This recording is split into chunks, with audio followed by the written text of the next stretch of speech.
हमने पढ़ लिया कितने इकोनॉमिक प्लानिंग क्या है, क्या इसकी नीड है, कितने हमारे पास सिस्टम है। इसके बाद हम देखते हैं कि प्लानिंग की हमारे देश में क्या गोल्स हैं, लॉन्ग टर्म प्लानिंग। अब हम स्पेसिफिक बात नहीं कर रहे कि पहले 5 ईयर प्लान का ऑब्जेक्टिव क्या था।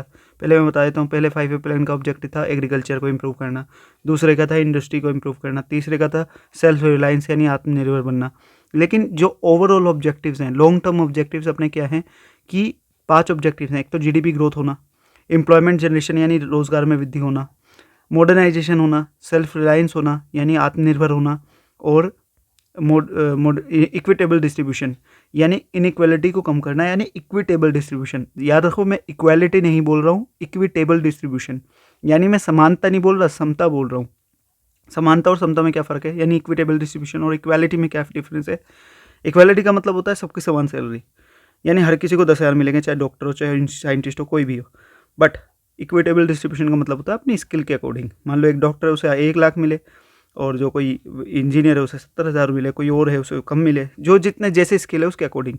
बट ऐसा ना हो कि इनइक्वालिटी ज़्यादा हो जाए, एक डॉक्टर या कोई बंदा है उसको 2 घंटे के इतने करोड़ या लाख मिल रहे हैं, एक गार्ड है उसे 2,000 भी नहीं मिल पा रहे, तो इससे इनइक्वालिटी बढ़ती है।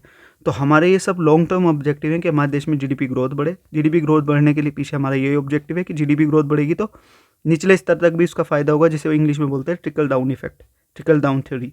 यानी जब एक ऊपर का तबका अमीर होगा तो उसका इफेक्ट नीचे तक जाएगा। ये हमारा मानना था, हालांकि ये कम्प्लीटली सक्सेसफुल नहीं हुआ। अगला है कि मॉडर्नाइजेशन होना अपने देश में, यानी हम जो भी चीज़ करें वो न्यू टूल्स एंड टेक्नोलॉजी से करें। हमारे देश में जो लोग काम कर रहे हैं उनके आउटलुक में भी चेंज हो, उनका दृष्टिकोण में भी चेंज हो, वो भी आउटलुक को अपने चेंज करे काम करने के। प्लस आपको एक चीज़ और, हमारे देश का एक और ऑब्जेक्टिव है लॉन्ग टर्म, जैसे कि एम्प्लॉयमेंट जनरेशन, यानी देश में ग्रोथ तो हो लेकिन एम्प्लॉयमेंट भी हो। ऐसा ना हो कि ग्रोथ तो हो रही है लेकिन एम्प्लॉयमेंट, रोजगार नहीं हो रहा, एम्प्लॉयमेंट भी हो। अब बात एक चीज़ समझाने की कि ऐसा भी तो हो सकता है कि मॉडर्नाइजेशन होने से, एक मशीन आने से 10 लोगों का काम मशीन कर दे तो बेरोजगारी बढ़े यानी एम्प्लॉयमेंट जनरेशन ज़्यादा ना हो। बट नहीं, मॉडर्नाइजेशन और एम्प्लॉयमेंट एक दूसरे के कॉन्ट्राडिक्टरी नहीं है। मॉडर्नाइजेशन होने से देश में प्रोडक्टिविटी बढ़ती है, इनकम बढ़ती है, इनकम बढ़ती है तो प्रोड्यूसर्स के पास ज़्यादा पैसा होता है, देश में डिमांड होती है गुड्स एंड सर्विसेज की, तो प्रोड्यूसर ज़्यादा सामान बनाने के लिए ज़्यादा प्रोडक्शन करेंगे, जिसकी वजह से ज़्यादा एम्प्लॉयमेंट करेंगे, लोग करना पड़ेगा, ज़्यादा एम्प्लॉयमेंट होगा तो लोगों को काम पे ज़्यादा रखना पड़ेगा, यानी एम्प्लॉयमेंट बढ़ेगी देश में। तो मॉडर्नाइजेशन का मतलब, मॉडर्नाइजेशन और एम्प्लॉयमेंट एक दूसरे के कॉम्प्लीमेंट्री की तरह देखने चाहिए, एक दूसरे को कॉम्प्लीमेंट्री यानी पूरक बने एक दूसरे के, है ना। इसके बाद जो है अगला पॉइंट है सेल्फ रिलायंस, यानी हमें आत्मनिर्भर बनना ही लॉन्ग टर्म ऑब्जेक्टिव है हमारे देश का, ठीक है। क्योंकि 1965 में यूएस ने हमें धमकी दे दी थी, थ्रेटन कर दिया था कि भाई हम, अगर आपने युद्ध नहीं बंद किया और ये सब नहीं किया तो ये इस तरह से, तो हमें बहुत दिक्कत हुई थी। फिर इक्विटेबल डिस्ट्रीब्यूशन मैंने समझाई दी आपको, ठीक है। अच्छा, बात करते हैं कि क्या क्या अचीवमेंट्स है। तो पहला अचीवमेंट अभी तक ये हुआ है कि हमारे देश में नेशनल इनकम बढ़ी है, जो कि आज़ादी से पहले लगभग 0.5%, हमारे देश में 10% ग्रोथ रेट भी गई है, 8% भी गई है, तो 6% भी गई है, तो काफ़ी इन नेशनल इनकम यानी जीडीपी में ग्रोथ हुई है। एग्रीकल्चर में हमने काफ़ी ग्रोथ किए हैं कि जिसमें हमें HYV सीड्स यूज़ करे हैं, इंस्टीट्यूशनल रिफॉर्म्स किए हैं, टेक्नोलॉजिकल रिफॉर्म्स किए हैं, यानी संस्थागत सुधार किए हैं हमने, तकनीकी सुधार किए हैं और सामान्य सुधार भी किए हैं। संस्थागत सुधार में जैसे कि हमने land ceiling, consolidation. Land ceiling का मतलब किस इंसान के पास ज़्यादा से ज़रूरत से ज़्यादा वो ना हो, ज़मीन ना हो, चकबंदी कर दी, कई लोगों के खेत कई जगह हैं तो उनको मिला के एक कर दिया, और बिचौलियों को ख़त्म कर दिया, यानी इंटरमीडिएट्स को ख़त्म कर दिया। इसके बाद टेक्नोलॉजी रिफॉर्म्स होते हैं कि HYV सीड्स का प्रयोग करना, फर्टिलाइजर्स का प्रयोग करना, इंसेक्टिसाइड पेस्टिसाइड का यूज़ करना, ठीक है। इसके अलावा क्या अचीवमेंट है हमारे देश की, ये भी अचीवमेंट है कि हमारे इंडस्ट्री का ग्रोथ भी हुई है और डाइवर्सिफिकेशन भी हुआ है। ग्रोथ का मतलब हमारे देश में जो इंडस्ट्रीज़ थी, आयरन एंड स्टील इंडस्ट्रीज़ थी पहले, तो इनकी ग्रोथ भी हुई है काफ़ी, और हमारी डाइवर्सिफाई भी हुई है इंडस्ट्रीज़। पहले हम केवल iron steel industry, cement industry, paper industry थी, ये बढ़ते बढ़ते हमारी आज की डेट में केमिकल फर्टिलाइज़र इंडस्ट्री और फार्मास्यूटिकल इंडस्ट्री, ये सब काफ़ी इंडस्ट्रीज़ हैं। ऑटोमोबाइल इंडस्ट्री, आप देख सकते हो कि हमारे देश में हर तरह की इंडस्ट्री आज की डेट में है, ठीक है। फिर इकोनॉमिक इंफ्रास्ट्रक्चर भी हमारे देश का काफ़ी इंप्रूव हुआ, banking sector, insurance sector, railways, transportation, ये सब इंप्रूव हुआ है। एजुकेशन, सोशल इंफ्रास्ट्रक्चर भी काफ़ी इंप्रूव हुआ है, एजुकेशन, हेल्थ, इंटरनेशनल ट्रेड भी हमारे देश में काफ़ी इंप्रूव हुआ है पहले की तुलना में जब हम आज़ाद हुए थे।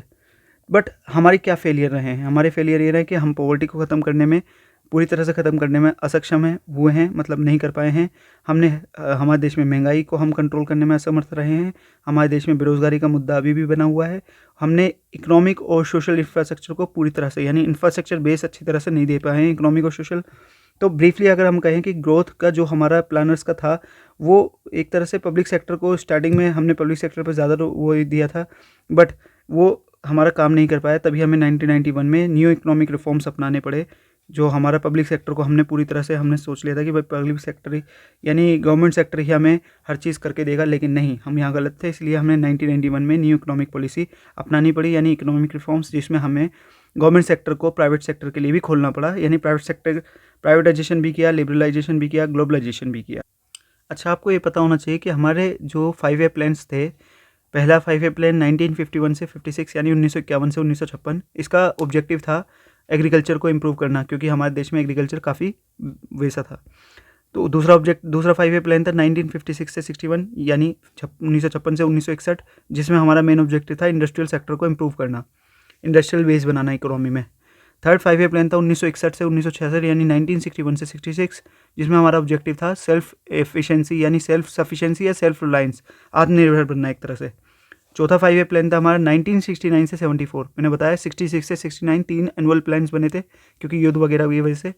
फिर 69 से 74 जो है हमारे, इसका प्लान का वो था objective self reliance plus sustain growth. Fifth 5 plan का ऑब्जेक्टिव था रिमूवल ऑफ पॉवर्टी। ये फिफ्थ 5 प्लान था 1974 से 79, आप देख लेना, इसका पॉवर्टी को हटाना था इसमें। 6 5 प्लान का ऑब्जेक्टिव था इंफ्रास्ट्रक्चर को इम्प्रूव करना और एग्रीकल्चर और इंडस्ट्री को भी इम्प्रूव करना। 7th जो 1985 से 90 था, उसका था मॉडर्नाइजेशन। 8वें पंचवर्षीय योजना का ऑब्जेक्टिव था 92 से 97 जो थे human resource development. 9th 5 year plan का ऑब्जेक्टिव था रूरल डेवलपमेंट डिसेंट्रलाइजिंग प्लानिंग।